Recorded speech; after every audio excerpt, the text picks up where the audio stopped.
स्वागत है आपका स्टडी एकेडमी विद मुस्कान में। तो कल हमने इतिहास के बारे में बेसिक जानकारी पढ़ी थी, यानी काल को समझ लिया था। जैसे कल बताया था मैंने कि मानव इतिहास को 3 भागों में बांटा गया है। पहला प्रागैतिक ऐतिहासिक काल, दूसरा आर्द्र ऐतिहासिक काल और तीसरा था हमारा ऐतिहासिक काल। तो इस वीडियो में हम प्रागैतिक ऐतिहासिक काल की बात करेंगे। तो आगे जो प्रागैतिक ऐतिहासिक काल है उसे 2 भागों में बांटा गया है। तो पहला है हमारा पाषाण काल और दूसरा है हमारा ताम्र पाषाण काल या ताम्र काल। तो ताम्र काल तो हम इस वीडियो में नहीं पढ़ेंगे, पाषाण काल ही सिर्फ पढ़ेंगे।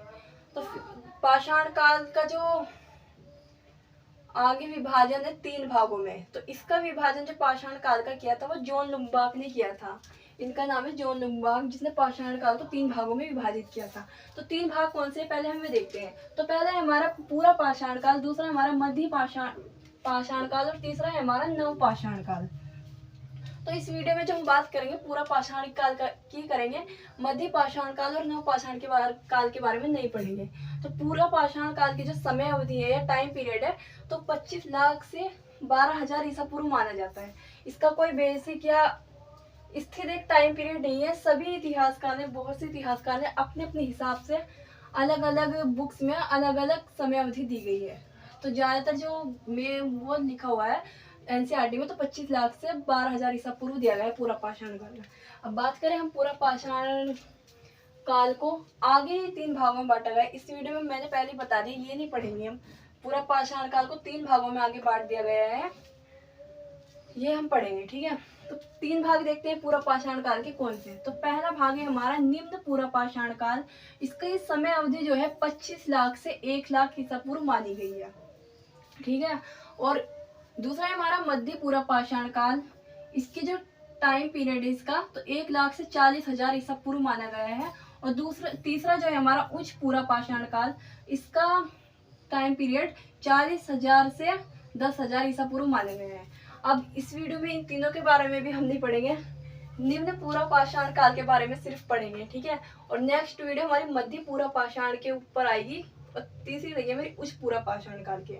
तो मध्य पूरा पाषाण काल में और मध्य पाषाण काल में बहुत कंफ्यूजन होता है बच्चों को कि इससे ध्यान रखना कि जो पाषाण काल का मध्य पाषाण काल है और ये जो है हमारा मध्य पूरा, इसके आगे पूरा पाषाण काल लगा हुआ है, ठीक है। तो इसको एक तो टाइम पीरियड से याद रखेंगे और दूसरा हमारा पूरा लगा हुआ है मध्य पाषाण काल में, ठीक है। तो हम बात करेंगे निम्न पूरा पाषाण काल की इस वीडियो में।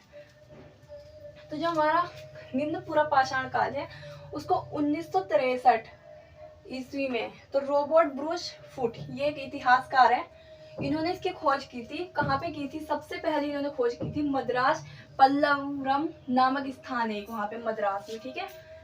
वहाँ पे इन्होंने इसकी खोज की थी। मद्रास तमिलनाडु में आता है, ये तमिलनाडु, ठीक है। तो यहाँ से जो साक्ष्य मिले संस्कृति के, तो यहाँ से हस्तकुठार व एशियोलियन संस्कृति के साक्ष्य मिले हैं, ठीक है। तो हस्तकुठार जो हाथों से हथियार वगैरह थे वे बनाए, उनके बारे में यहाँ पे बात हो रही है, हस्तकुठार, ठीक है। औजारों के बारे में यहाँ पे बात हो रही है। तो इस संस्कृति को जो है मद्रासी उद्योग संस्कृति के नाम से भी जाना जाता है। इसी संस्कृति को एशियोलियन या हस्तकुठार या मद्रासी उद्योग संस्कृति के नाम से भी जाना जाता है। और प्रमुख उपकरण देखिए इस संस्कृति के प्रमुख उपकरण निम्न पूरा पाषाण काल के, तो इसमें हस्त कुठार, कुल्हाड़ी, गंडासा, औजार आदि महत्वपूर्ण रहे हैं। और बात करें इसके आगे उपकरण की, किससे उपकरण बनाए जाते थे, तो चॉपर चॉपिंग, ये आप उपकरण है, ठीक है।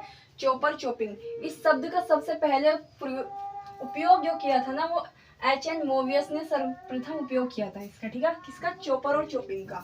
तो पहले हम चॉपर के बारे में पढ़ेंगे। तो यह बड़े आकार का वह उपकरण था जो पेबुल से बनाया जाता था। पेबुल से बनाया जाता था। पेबुल वो होता है जो नदी के किनारे और पत्थर आ जाते हैं, गिर जाते हैं, उनकी नोक बन जाती, इस आकार के पत्थर हो जाते हैं, नदी में मिलते हैं ज़्यादातर और बहुत अच्छे भी लगते हैं दिखने में, उन्हें पेबुल कहा गया है, ठीक है। उसकी बात हो रही है यहाँ पे पेबुल। पेबुल से बनाया जाता था। इसके ऊपर एक ही और फलक निकाल धार बनाई जाती थी, यानी एक ही तरफ धार बनाई जाती थी, दूसरी तरफ से ऐसी रहते थे, ठीक है। और चॉपिंग, चॉपिंग यह उपकरण, यह जो उपकरण है चॉपिंग, इस दो धारी है, मतलब दोनों तरफ धार लगाई जाती थी। इस पे तो सिर्फ एक तरफ थी चॉपिंग पे, चॉपर पे सॉरी, और चॉपिंग पे दोनों तरफ धार थी, इसके दोनों ओर धार बनाई जाती थी। यह उपकरण सबसे पहले पंजाब, यानी जो हमारा पंजाब है, पाकिस्तान वाला जो पंजाब है, वहां पे इसकी सोहन घाटी नदी है, ठीक है। पाकिस्तान में सोहन घाटी नदी है। 1928 में डीएन वाडिया ने यह उपकरण सोहन घाटी से प्राप्त किया।